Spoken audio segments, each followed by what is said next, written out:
Baru-baru ini Otoritas Jasa Keuangan membeberkan data mengejutkan, yaitu penunggak kredit pinjaman online yang ternyata didominasi oleh generasi milenial dan juga Gen Z. Otoritas Jasa Keuangan atau OJK mengeluarkan beberapa peraturan baru terkait dengan platform pinjaman online. Pinjol atau pinjaman online kian kemari memang nyata adanya kian dekat dengan kehidupan masyarakat Indonesia. Pemirsa, media sosial kembali ramai dengan kasus seorang nasabah pinjaman online yang mengakhiri hidupnya sendiri karena tertekan oleh teror salah satu aplikasi pinjaman online.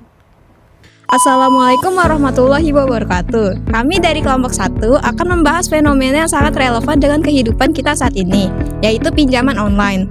Topik ini tidak hanya menarik, tetapi juga penting karena menyentuh dua aspek utama, yaitu kemajuan teknologi dan nilai-nilai syariah.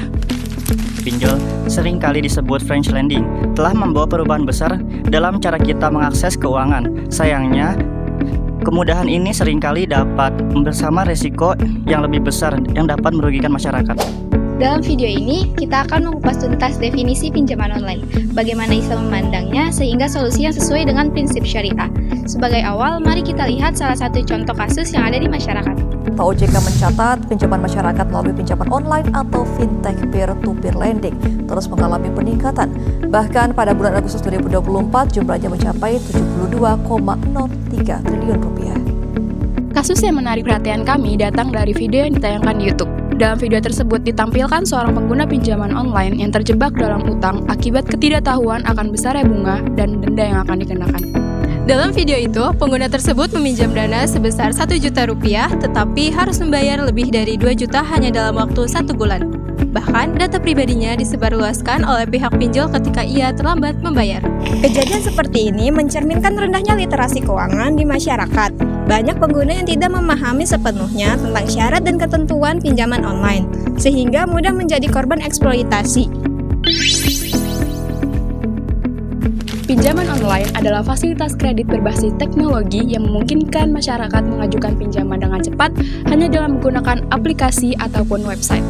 Hal ini sangat membantu, terutama bagi mereka yang membutuhkan dana mendesak. Tapi di balik kemudahannya terdapat berbagai resiko yang perlu kita waspadai.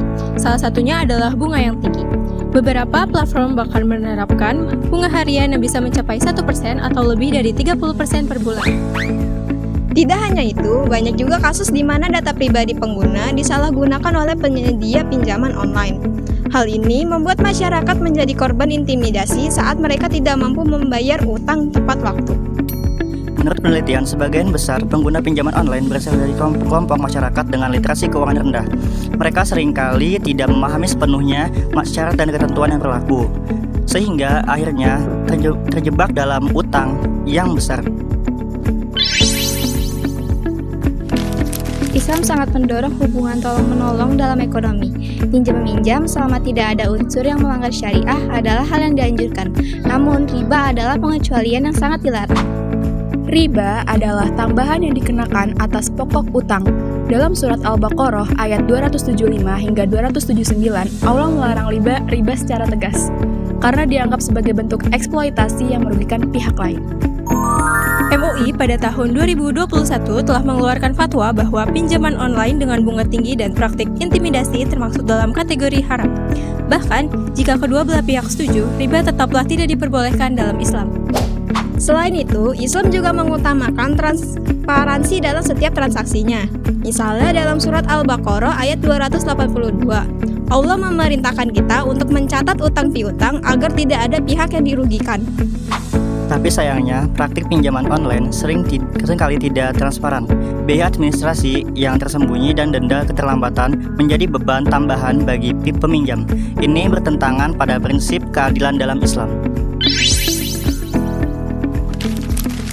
Solusi yang sesuai dengan syariah adalah memilih layanan keuangan yang bebas bunga, seperti Kortasan. Pinjaman ini bertujuan untuk membantu tanpa ada tambahan keuntungan bagi pemberi pinjaman. Selain itu, penting untuk meningkatkan literasi keuangan masyarakat. Dengan pemahaman yang baik, mereka dapat mengelola keuangan dengan bijak dan menghindari jebakan pinjaman konsumtif. Masyarakat juga perlu lebih selektif dalam memilih penyedia pinjaman. Pastikan layanan tersebut sesuai dengan prinsip syariah dan tidak mengandung unsur eksploitasi. Di sisi lain, pemerintah juga memiliki tanggung jawab besar. Regulasi yang ketat dan pengawasan yang efektif dapat melindungi masyarakat dari praktik pinjaman online yang merugikan. Penyedia layanan keuangan juga harus menawarkan produk yang adil dan transparan. Misalnya memberikan penundaan pembiayaan bagi peminjam yang benar-benar dalam kesulitan. Pinjaman online adalah pedang bermata dua. Di satu sisi memberikan kemudahan, tapi di sisi lain bisa menjadi jebakan jika tidak digunakan dengan bijak. Sebagai umat Islam, kita harus memastikan setiap transaksi keuangan kita sesuai dengan nilai-nilai syariah. Keberkahan adalah tujuan utama yang harus kita kejar. Kelola keuangan dengan baik, hindari pinjaman yang konsumtif, dan utamakan kebutuhan yang produktif. Dengan begitu, kita bisa terhindar dari jeratan utang yang merugikan. Mari kita bersama-sama mendukung ekonomi syariah yang adil dan berkelanjutan. Dengan memahami prinsip-prinsip Islam, kita bisa menciptakan sistem ekonomi yang lebih baik. Terima kasih telah menonton video kami. Semoga informasi ini bermanfaat dan menjadi pengingat untuk kita semua. Wassalamualaikum warahmatullahi wabarakatuh.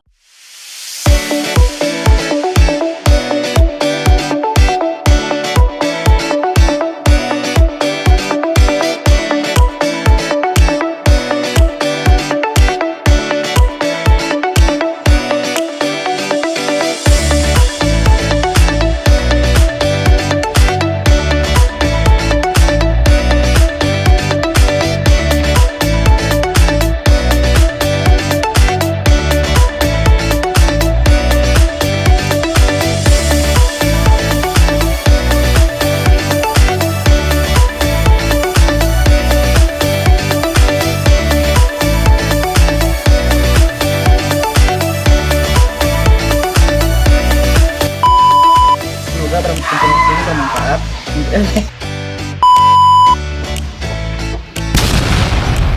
Pinjaman online, fasilitas kredit.